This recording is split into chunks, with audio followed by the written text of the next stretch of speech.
I think the one over here in the MacArthur Manor, I think they were kind of like the poorer people, you know, because I could recall even during the war where somebody came over, my grandmother was cleaning a chicken or whatever, and a woman came over and asked for the chicken guts so she could give them to her cat. So me being curious or nosy, I just followed the woman to see what she did with them, and she fried them up and ate them. Because people would not take welfare in those days. There was no such thing. They wouldn't take charity. And a lot of drinking. The men did a lot of drinking. It wasn't common to see the police have to come there and do whatever. But people survived. A lot of people, a lot of children. So that was that section. The Parlin section was nice and quaint, and private homes, and the neighbors were closer. And like Helen said, you go over anybody's house and everybody knew you. You know, you come over there, you have your lunchtime, sit down if you're hungry, grab a sandwich, a soup, or whatever else you're having. And neighbors were good. I remember Mr. Hill, Spots Hill. He lived on Reed Street, and he came over, and I was friends with his son. So he came over one day, and they invited me to go to their house on Fawnegut Bay.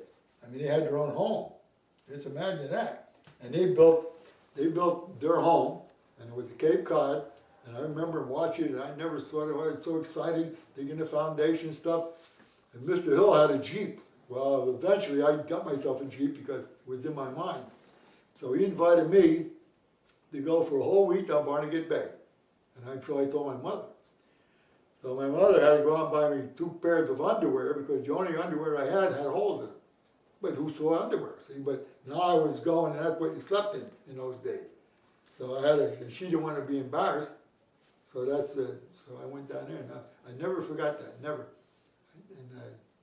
And that act of kindness lasted me the whole rest of my life. I would tell anybody, I'd say, he could call me up in California, every day I need a ride home, I would either go get him or send him the money. I mean, because I never forgot that. You know, he took, pity on a poor kid, you know. And that's the way people were. You know, and again, you could go out and play stickball and mango stick, and you made your own bicycle in those days. You went out and you found a rim, you found a frame or whatever. And again, right after the war, between the 2 wars, you know, the Korean War and World War II, again, things were not too plentiful. So the bicycle tires in those days on a kid's bike was more patches than it was the real rubber. You used to go to Mr. Mitnick's, right here across over here on Elizabeth Street, the gas station there. And I think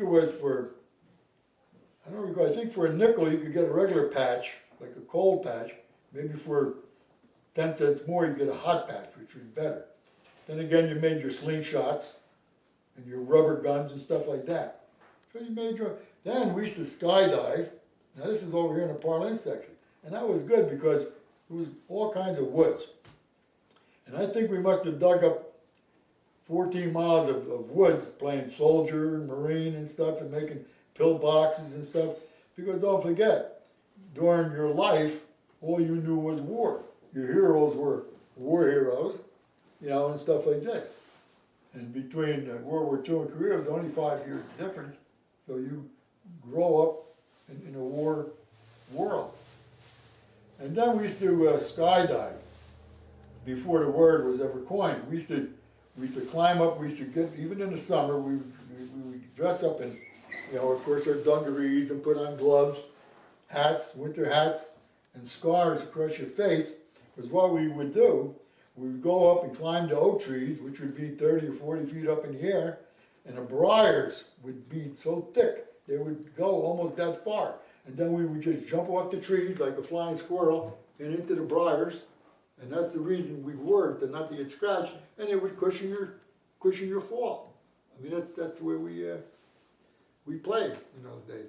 Jump trains. I mean, the train would come by Duck's Nest on its way somewhere in Perth Amboy, and we used to just run beside you, grab a hold of it, and then take a ride. And when it would come around here to the end of Deerfield Road, then we would jump off. Of course, they had a little train station there. It wasn't in use, of course, when I was a kid, but the little shed was still there. and stuff like that.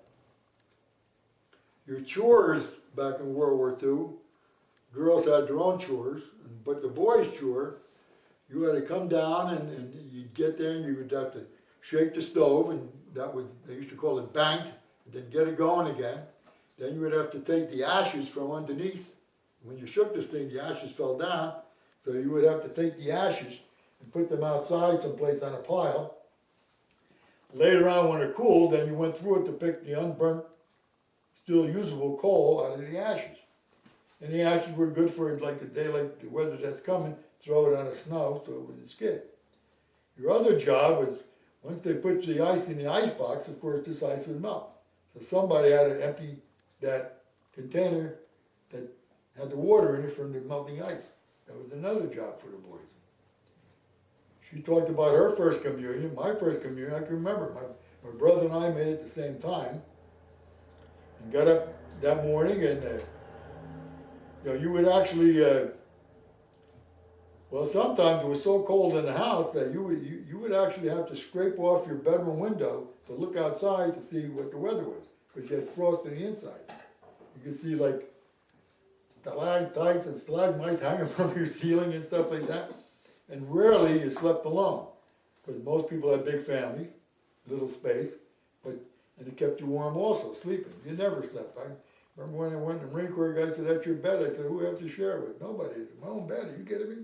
In 17 years, I finally got my own bed. And then he gave us 2 blankets, 2 sheets, and I said to the sergeant, I said, "I think you made a mistake, gave you too many sheets." He said, "No, I gave you 2. "Well, what's the other one for?" Never knew another sheet went on top. Are you kidding me? Never heard that in my life.